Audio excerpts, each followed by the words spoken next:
Kawun Mama TV ku mana subscribe sannan ku danna mana alamar ƙararrawa ta yadda za mu dinga sanar da ku da zarar mun ɗaura sabon shirin mu mun gode. Abokina kake? Kyalo wallahi. Kai ka matsa lalle sai kai tafiya nan ba za ka hakura haka ba? Kai gaskiya ban yi hakura ba gari ya dau zafi ne na mutum. To da ina shirin zamu tafi tare kuma za ka fito ka bani. To za a yi to ai yanzu na riga na fito yanzu ma ka je ka fito mu tafi kawai ka dauko jakarka. Kai kana da kuɗin mota ne da za ka biya mu? Ko kuɗi kwanaki na je a kauye na je na sayar da hannun babana. Yanzu na ina da kuɗi wajen 800 kenan a cikin mota. 800 zama na kawai ka tayi mu je mu haɗi. Amma sai ka ban da yunwa kawai. Ka san yanayi na rayuwa. Amma alaikum salam. Lafiya lau wallahi. Ya wuce aiki. Lafiya lau wallahi. Ya manazira.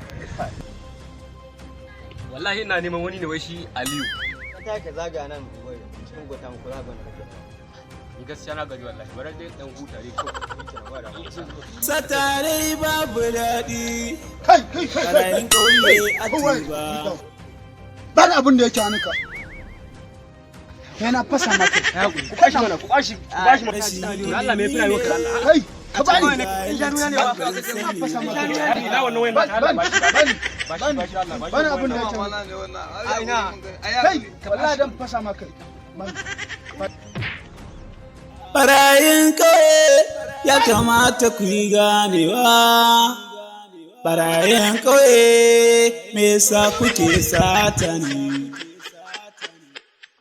A sarara jagwaya aka yi ne. Wallahi na je na karɓo wayan nan na rinse da Allah amma fa gayan nan fa na iya sayar min da wayan nan. Ku sace kaje awakai ma ba ku basu ba. Za ka wayan ma tana tare da ni. Kayan alhajin nan an tura ne ko ba a tura su ba.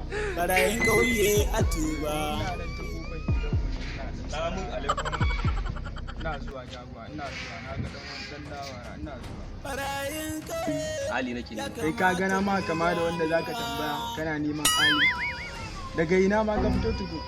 Wallahi daga can kauyen Jada. Shikenan zan taimaka ma amma kai ka tambaye ka mana a ganin ka wannan wayan za ta kai na.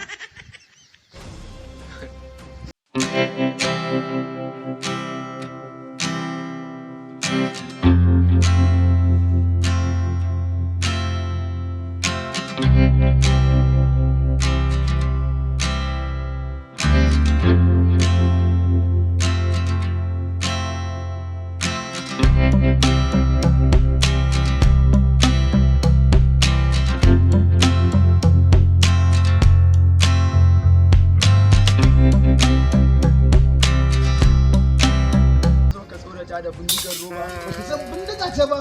wallahi ka bashi